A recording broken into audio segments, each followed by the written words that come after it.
நீதிமொழிகள் 3வது அதிகாரம் அதனுடைய 27வது வசனம். நன்மை செய்யும்படி உனக்கு திராணி இருக்கும்போது அதை செய்யத்தக்கவர்களுக்கு செய்யாமல் இராதே. கர்த்தருடைய பரிசுத்த நாமம் மகிமைப்படுவதாக.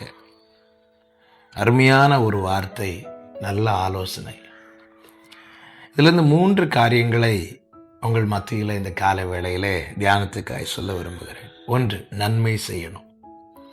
கண்டிப்பாக நன்மை செய்ய வேண்டும். கனிகள், நல்ல கனிகள் வெளிப்பட வேண்டும். கனி கொடாத மரமெல்லாம் வெட்டுண்டு அக்கினியில் போடப்படும் என்று வேதம் சொல்லுகிறது.